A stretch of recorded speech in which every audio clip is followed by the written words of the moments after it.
Hello students, दी genius के official YouTube channel पे आप लोगों का स्वागत है।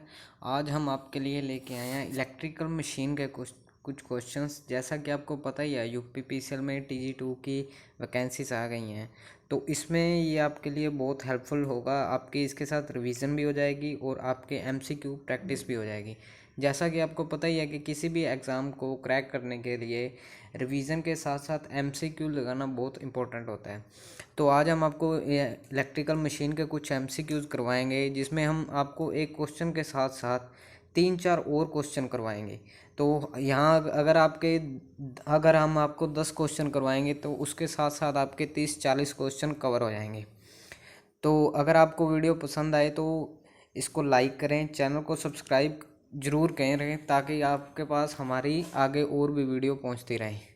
तो आइए स्टूडेंट्स, पहले क्वेश्चन को रीड करते हैं। If field current is decreased in DC shunt motor, the speed of the motor. ये कह रहा है कि अगर DC शंट मोटर किया फील्ड करंट अगर घटा दिया जाए तो स्पीड पे उसका क्या इफेक्ट पड़ेगा। तो इसके ऑप्शंस हैं remain same, increases, decreases, none of the above. तो स्टूडेंट्स, जैसा कि आपको पता ही होगा कि ये है आपकी DC शंट मोटर की फील्ड वाइंडिंग, ये है आपका आर्मेचर रेजिस्टेंस और ये आपका आर्मेचर। तो यहाँ आपकी होती है अप्लाइड वोल्टेज, यहाँ से आपका आता है लोड करंट, इधर जाता है आपका आर्मेचर करंट और ये होता है आपका फील्ड करंट। तो जैसा कि स्टूडेंट्स आपको पता ही होगा, जो फील्ड फ्लक्स होता है वो डायरेक्टली प्रोपोर्शनल होता है फील्ड करंट के। तो जैसे जैसे आप फील्ड करंट घटाओगे, क्वेश्चन ने बोला फील्ड करंट घटाएंगे तो आपका फ्लक्स क्या होगा, कम होगा। तो इससे क्या होगा कि जो आपका फ्लक्स होता है वो इन्वर्सली प्रोपोर्शनल होता है स्पीड के। अगर आपने फील्ड करंट घटाया तो इससे क्या होगा, आपका फील्ड फ्लक्स कम होगा। अगर फील्ड फ्लक्स कम होगा तो इससे क्या होगा, आपकी स्पीड इंक्रीज होगी। तो हमारा इसमें इंक्रीज का ऑप्शन है बी। तो इससे क्या होगा, आपकी स्पीड इंक्रीज होगी। ओके स्टूडेंट्स, तो नेक्स्ट क्वेश्चन पे चलते हैं।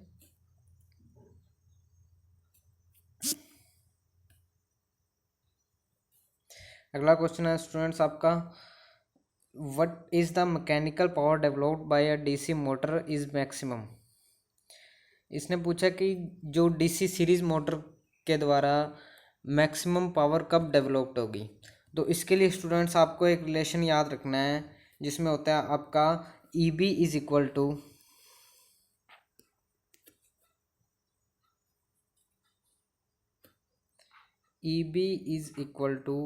V/2। जो आपकी मैक्सिमम पावर डेवलप करने के लिए जो बैक EMF होती है वो अप्लाइड वोल्टेज के हाफ होती है। तो इसके लिए आपका ए ऑप्शन राइट हो जाएगा। Back EMF is equal to half the applied voltage. Okay students, तो हम नेक्स्ट क्वेश्चन पे चलते हैं।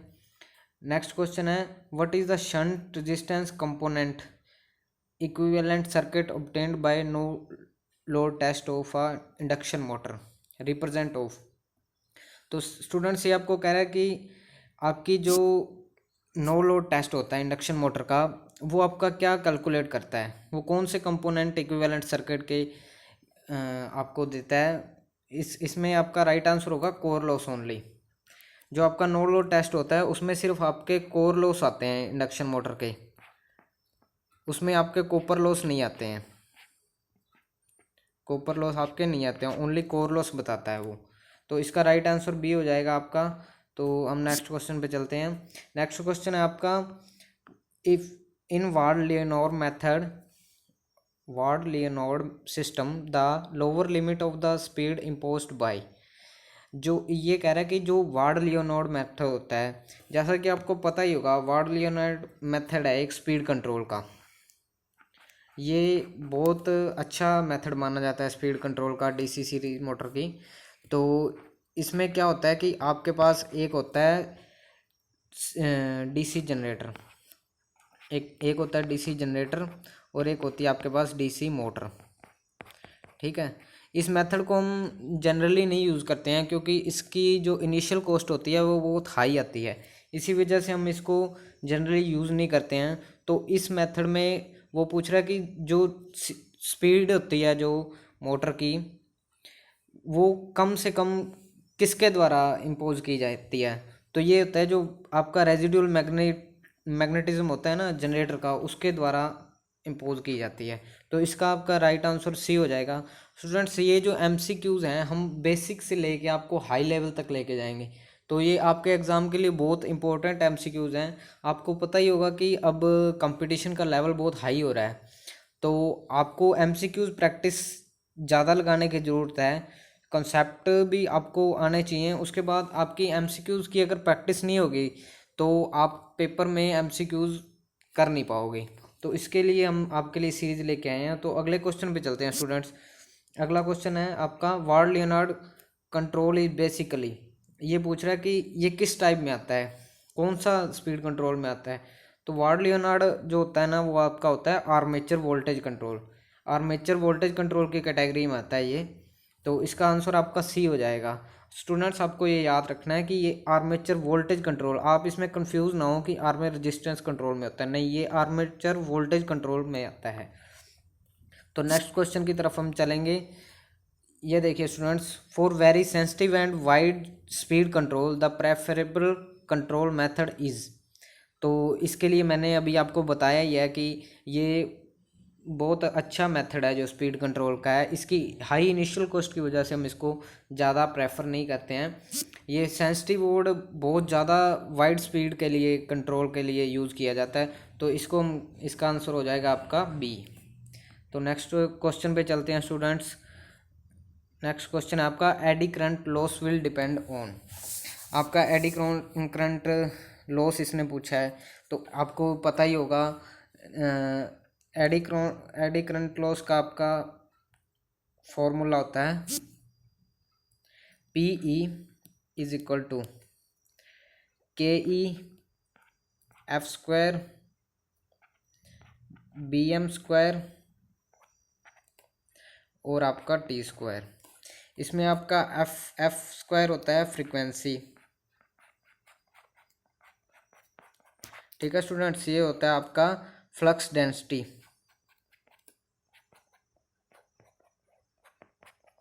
ठीक है स्टूडेंट्स। और ये टी आपका होता है थिकनेस ऑफ कोर, ठीक है स्टूडेंट्स। तो इसमें आपने फॉर्मूला देख लिया, K E F square B M square T square. ये आपका एडी करंट लॉस का फॉर्मूला होता है। इसको आप याद रखें, आपको किसी भी तरह से क्वेश्चन घुमा के पूछ सकता है। ये इसमें इसने ऑप्शन दिए हैं फ्रीक्वेंसी, जी हाँ, हमने फॉर्मूला में देखा है कि फ्रीक्वेंसी पे डिपेंड करता है। और फ्लक्स डेंसिटी, जी हाँ, ये रहा बी एम स्क्वायर, इस पर भी आपका एडी करंट लॉस डिपेंड करता है। और थिकनेस ये रहा सर टी स्क्वायर, इस पर भी आपका डिपेंड करता है। तो इसका आंसर हो जाएगा all of the above. Eddy current will depend on, आपका आंसर हो जाएगा डी। ओके स्टूडेंट्स, तो हम नेक्स्ट क्वेश्चन पे चलते हैं। Eddy hysteresis loss will depend on. अब इसने पूछ लिया हिस्टेरेसिस लॉस। आपका हिस्टेरेसिस लॉस का फॉर्मूला होता है P H is equal to K H B M 1.6 F, ठीक है स्टूडेंट्स। ये 1.6 होता है एक्स जनरली हम इसको एक्स लिखते हैं, उसकी वैल्यू लेते हैं हम 1.6। ये आपका होता है स्टेनर्ज कांस्टेंट, इसको हम स्टेनर्ज कांस्टेंट कहते हैं। और इसकी हम वैल्यू जनरली 1.6 लेते हैं। तो अब इसने आपको पूछा कि हिस्टेरेसिस लॉस किस पे डिपेंड करता है। तो इसने ऑप्शन दे दिया F square, F cube, F की पावर 1.6। तो अभी जैसे कि हमने फॉर्मूले में देखा है कि जो मैग्नेटिक फ्लक्स डेंसिटी होती है उसकी पावर 1.6 लेते हैं हम, ना कि फ्रिक्वेंसी की। जो आपकी फ्रिक्वेंसी होती है सिर्फ एफ पे डिपेंड करता है। तो इसका आंसर ए हो जाएगा स्टूडेंट्स। तो हम नेक्स्ट क्वेश्चन पे चलते हैं। Thin lamination are used in machine in order to reduce. Students, हमारी मशीन में दो तरह के लॉस होते हैं, एक होते हैं हिस्टेरेसिस लॉस, एक होते हैं AD current loss.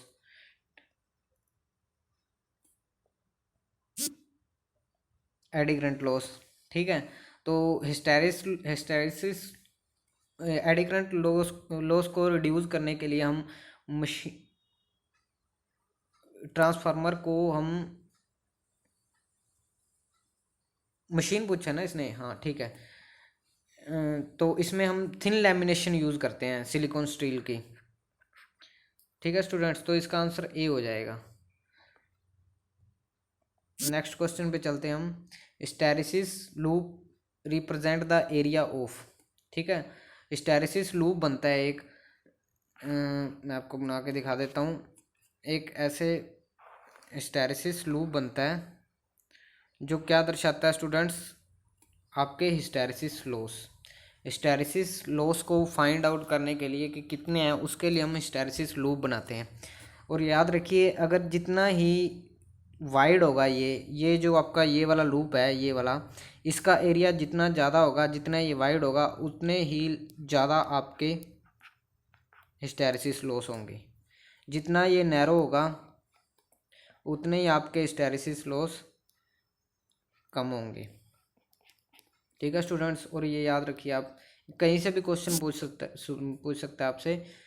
Commutator pitches of duplex and simplex lab winding are respectively. तो इसका आंसर स्टूडेंट्स बी हो जाएगा। जो ड्यूप्लेक्स आपकी वाइंडिंग होती है उसके लिए आपका कम्यूटेटर पिच होता है 2, एंड सिंप्लेक्स जो वाइंडिंग होती हैं उसके लिए आपका कम्यूटेटर पिच होता है 1। ओके स्टूडेंट्स, तो हम नेक्स्ट क्वेश्चन पे चलते हैं। नेक्स्ट क्वेश्चन है आपका, the EMF induced in the DC generator armature winding is. तो जैसा कि आपको पता ही है, जो डीसी जनरेटर होता है, अब आपको ये क्वेश्चन कंफ्यूज करने के लिए पूछ सकता है कि जो डीसी जनरेटर होता है उसकी आर्मेचर वाइंडिंग में कौन सी ईएमएफ होती है, AC, DC, AC and DC, none of the above. तो स्टूडेंट्स, जो आपकी ईएमएफ इंड्यूस होती है ना, कि कोई भी जनरेटर हो, ईएमएफ हमेशा एसी ही इंड्यूस होती है। ठीक है, डीसी जनरेटर क्यों बोलते हैं, डीसी जनरेटर कैसे देता है, जो इंड्यूस्ड ईएमएफ होती है उसकी कॉइल्स के एंड पे कम्यूटेटर लगाया जाता है। कम्यूटेटर क्या करता है, आपका एसी को डीसी में कन्वर्ट कर देता है, एसी को डीसी में कन्वर्ट कर देता है, तो इसीलिए इसको डीसी जनरेटर कहते हैं।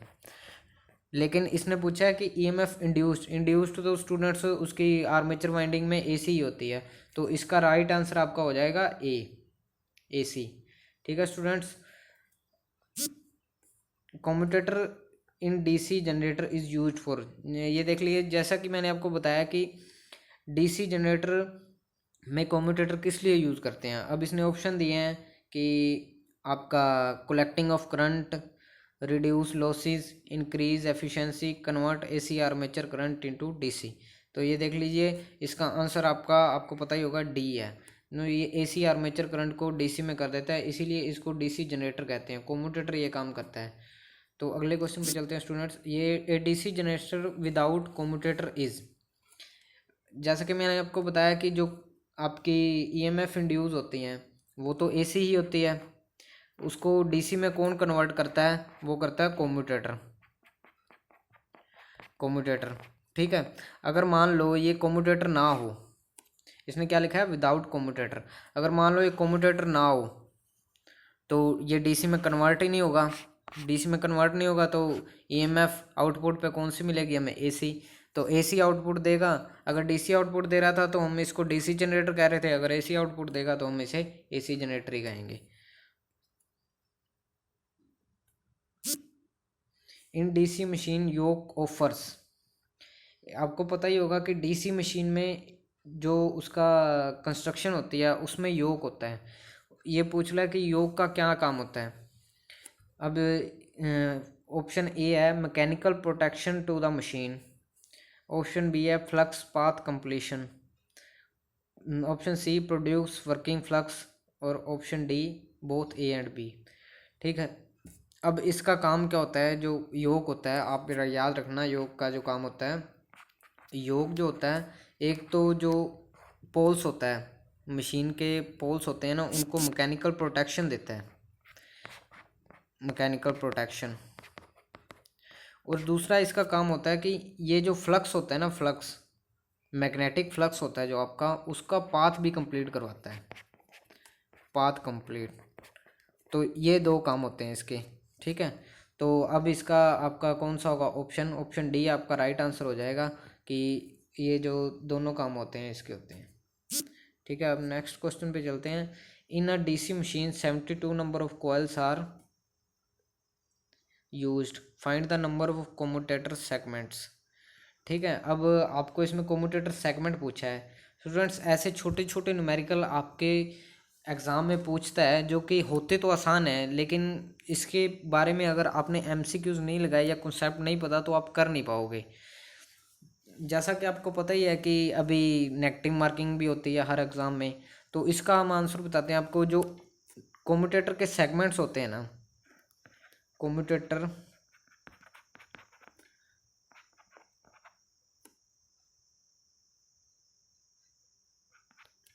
सेगमेंट्स वो होते हैं जो नंबर ऑफ कॉइल्स होते हैं उसके, हमेशा नंबर ऑफ कॉइल्स। ठीक है स्टूडेंट्स, ये आप फॉर्मूला याद रखना, ये आपको काफ़ी हेल्प करेगा। जो कम्यूटेटर सेगमेंट्स होते हैं वो हमेशा नंबर ऑफ कॉइल्स के बराबर होते हैं। तो इसने क्या दिया हुआ है in a DC machine 72 number of coils, इसने क्या दिया हुआ है 72 नंबर ऑफ कॉइल्स हैं, फाइंड द कम्यूटेटर सेगमेंट्स। तो आप याद रखना कि अगर नंबर ऑफ कॉइल के बराबर ही होता है वो कम्यूटेटर सेगमेंट्स, तो 72 ही आपका आंसर हो जाएगा। ठीक है स्टूडेंट्स, तो नेक्स्ट क्वेश्चन पे चलते हैं हम। In DC generator brushes are used for, ये पूछ रहा कि जो डीसी जनरेटर होते हैं उनमें ब्रशेज ब्रशेज जो होते हैं आपके क्या काम करते हैं। ठीक है, अब इसमें आपको कम्यूटेटर का तो मैंने बता ही दिया था कि कम्यूटेटर जो होता है एसी को डीसी में कन्वर्ट करता है, तो आपका ये ऑप्शन तो होगा ही नहीं, क्योंकि ये काम तो अ, उसका कम्यूटेटर का होता है। रिड्यूस एडी करंट लॉस, तो ये तो आपको पता है कि ये लेमिनेशन सिम करते हैं, तो ये भी नहीं होगा। तो कलेक्टिंग ऑफ वोल्टेज, ये भी नहीं होगा आपका। Collecting of current without any sparking. ठीक है, जो आपके ब्रशेज होते हैं ना, ब्रशेज उनका काम क्या होता है कलेक्टिंग ऑफ करंट।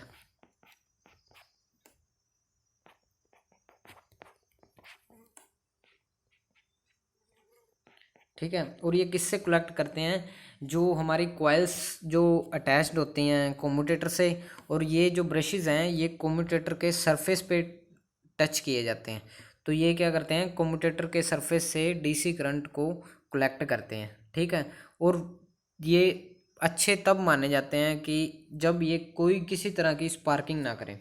ठीक है, collecting of current without any sparking, तो ये आपका राइट आंसर हो जाएगा। नेक्स्ट क्वेश्चन पे हम चलते हैं। Which of the following type of brushes, which of the following type of brush and their application is are correct. ठीक है, अब इसने क्वेश्चन जैसा कि मैंने आपको बताया था कि ओनली वर्किंग नहीं पूछेगा, अब इसने दूसरी तरह से पूछ लिया आपसे क्वेश्चन। ठीक है, अब इसने आपसे पूछ लिया कि कौन सा सही है, कौन सा पेयर सही है। ठीक है, अब इसने आपको रेटिंग के अकॉर्डिंग ब्रशेस दिए हैं। ब्रशेस आपके होते हैं कार्बन के ब्रशेस होते हैं, ठीक है, ग्रेफाइट के ब्रशेस होते हैं।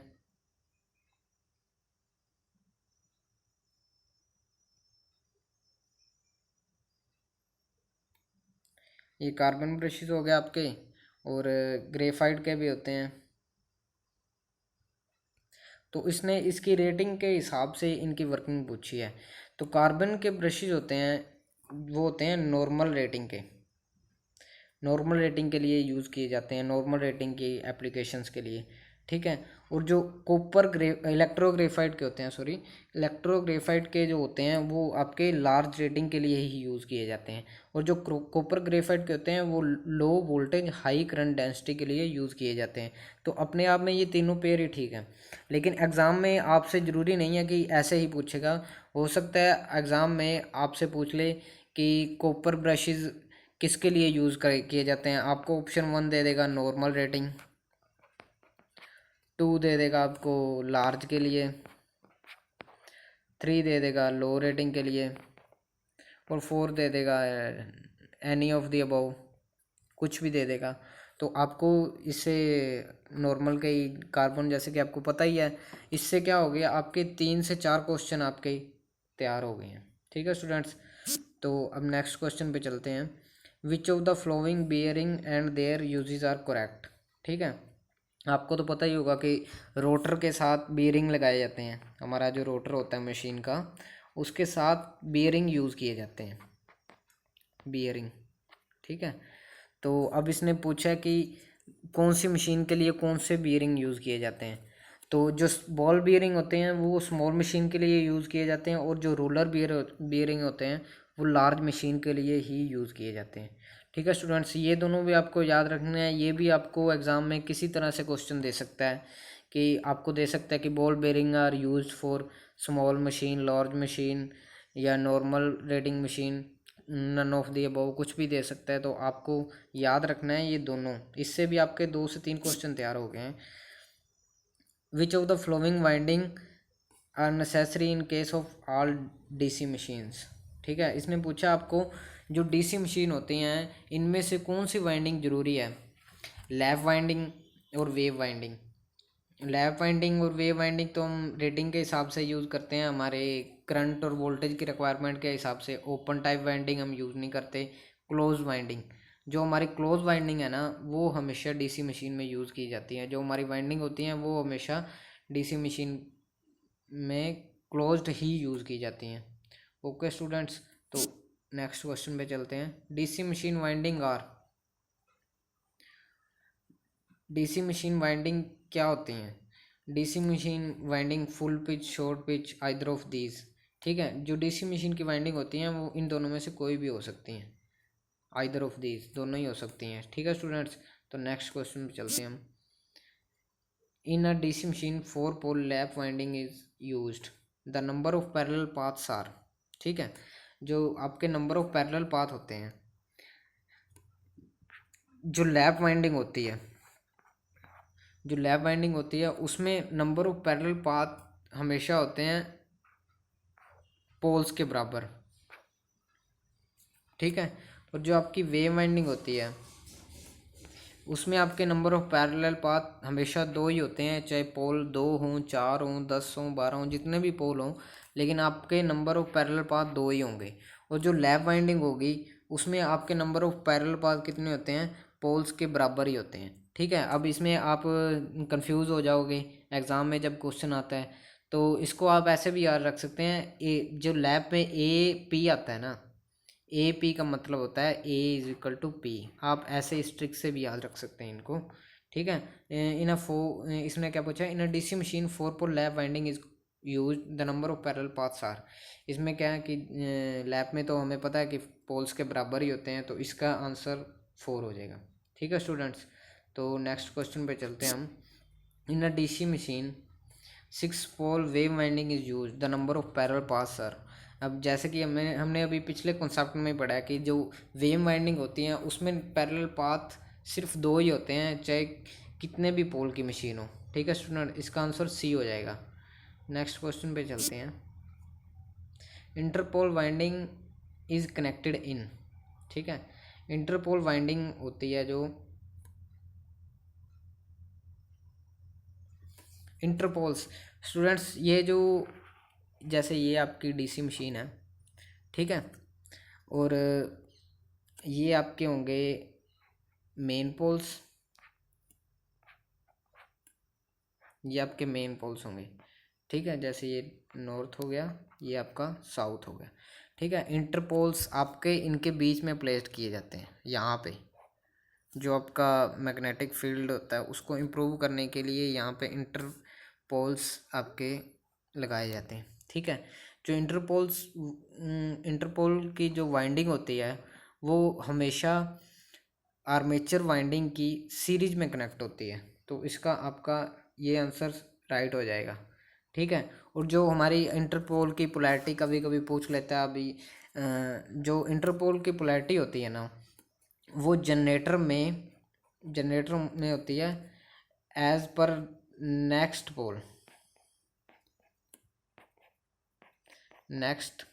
पोल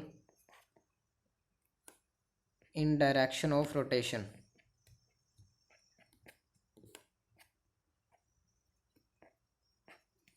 डायरेक्शन ऑफ रोटेशन। ठीक है स्टूडेंट्स, जैसे ये आपकी क्लॉकवाइज घूम रही है, ठीक है।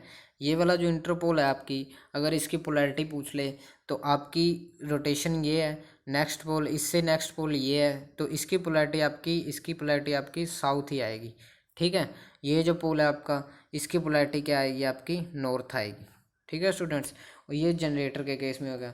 और मोटर के केस में क्या होता है, मोटर के केस में होता है as per previous pole, as per previous pole in direction of rotation. ठीक है स्टूडेंट्स। जो डायरेक्शन होती है रोटेशन की, जनरेटर में तो हमने नेक्स्ट पोल लिया था, तो इसमें क्या होगी, एज पर प्रीवियस पोल हो जाएगी। ठीक है। तो आज के लिए स्टूडेंट्स इतना ही। अगर आपको वीडियो अच्छी लगी है तो वीडियो को लाइक करें, और ऐसी और वीडियोस देखने के लिए हमारे चैनल को सब्सक्राइब करें। हम अभी बेसिक से आपको हाई लेवल तक लेके जाएंगे, तो वो ये आपके हर तरह के आईटीआई के एग्ज़ाम में आपको बहुत हेल्पफुल होंगे ये क्वेश्चन। तो आज के लिए इतना students. Okay, thank you, best of luck.